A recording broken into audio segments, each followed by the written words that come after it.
Cette semaine, pas de générique, j'ai la flemme et ce sont les vacances, hein, d'où mes lunettes de soleil. En plus cette semaine, ce sont 2 chroniques et donc 2 livres que je vais te conseiller, toi gentil lecteur qui aime les thrillers pas compliqués et divertissants.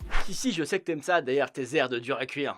Alors je sais, l'été touche à sa fin, et les 2 bouquins présentés dans quelques instants sont parfaits pour lire à la plage. J'aurais dû faire cette chronique, c'est au mois de juin, mais comme je sais que tu vas faire la gueule en septembre avec la rentrée, la grisaille, et que tu n'as même plus de Prozac, hein, ces 2 bouquins pourraient être parfaits pour t'accompagner dans ce moment difficile. Alors si tu me suis sur Instagram, tu as dû voir passer ces 2 bouquins. Alors je mets l'adresse de mon Insta en commentaire, abonne-toi. Alors je sais, je suis comme tous ces moutons à mettre en scène chaque instant de ma vie sur Insta, en quête insatiable de reconnaissance sociale. Ah puis tiens, pendant que je suis dans la promo, je t'invite à visiter le blog Sans peur et sans reproche, adresse du blog de la page Facebook et en commentaire. Un blog qui sort des sentiers battus, tenu par Florence, que je t'invite à découvrir, si ce n'est pas déjà fait. Les livres qu'elle chronique et le ton de ses chroniques sont différents de ce que l'on voit d'habitude. Donc tu peux y aller, vas-y, c'est du bon travail. Ok, alors je commence avec Une nuit de trop de James Patterson. Alors c'est la reine, une flic, je ne sais plus quelle ville américaine. Elle veut faire une surprise à son mari, Paul. Mais elle arrive au moment où elle le voit s'engouffrer dans un taxi au bras d'une blonde resplendissante. Pour se venger, elle cède aux avances de l'un de ses collègues des stupes, parce qu'elle est flic, je vous l'ai dit, oui. Après leur première rencontre, ce dernier se fait agresser. Lorsqu'on retrouve son corps sans vie dans un parc du Bronx, l'enquête est confiée à Lauren. Alors je n'en dis pas plus, mais pour la première fois de sa carrière, l'inspectrice va tout mettre en œuvre pour laisser s'échapper le coupable. Une nuit de trop, un roman sans aucun temps mort, les 150 ou 100, les 120 chapitres s'enchaînent à une vitesse folle. C'est un thriller efficace, comme toujours avec Patterson, et mené d'une main de maître, avec un putain de twist final. Tourtel twist, ça rapproche. Alors oui, c'est un livre qui se lit vite, et que je recommande aux fans de Patterson, à ceux qui aiment une bonne lecture rapide.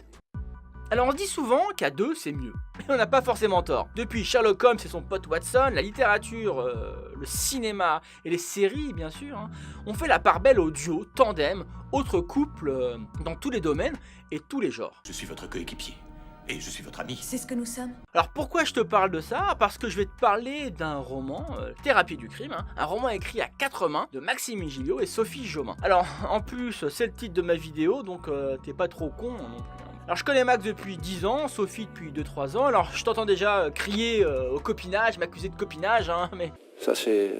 ça non, je supporte pas. Non. Mais ah oui, qu'est-ce que tu crois? Tu vis dans le monde des bisounours ou quoi? Bien sûr que c'est du copinage. Je déconne, c'est un excellent roman. Et je vous en parle tout de suite. Alors de quoi ça cause? Alix Rivière est une psy aux méthodes peu conventionnelles et se retrouve à devoir bosser aux côtés de son ex Xavier Capel, un commandant de police. Et voilà qu'ils enquêtent ensemble avec chacun sa méthode, on va dire. Alors je suis trop nul pour résumer les bouquins. On est sur une intrigue simple, en mode Colombo. Pour quel motif, à votre avis, aurait-elle pu être assassinée? Bien sûr. C'est la question. Vous marquez un point. Je suis désolé de détruire vos hypothèses, je vous souhaite bonne chance. Avec pour le coup un tueur en série, des retrouvailles amoureuses, des dialogues humoristiques, savoureux. Et donc tu l'as compris, la classique association improbable d'enquêteurs que tout semble opposer. Tu penses à ce que je pense? Tu mangerais bien aussi une glace. Car ces deux-là, Musaraigne et Sexy Chicken, oui ils ont des petits surnoms choupitre-oignon, car ces deux-là s'entendent comme chien et chat. Ah, c'est un roman policier sympa, très frais, rigolo, avec ce qu'il faut de suspense. Alors ce n'est pas un livre pour les lecteurs hardcore de thriller gore, tu as compris, mais une lecture détente parfaite, avec des personnages au caractère bien affirmé, du beau travail. Beau travail. C'est très impressionnant.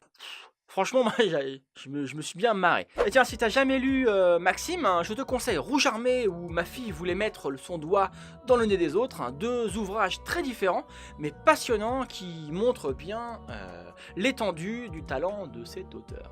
Allez, je te laisse, je suis en pleine correction de mon manuscrit, et putain, quel boulot, quoi. Allez, ciao, ciao.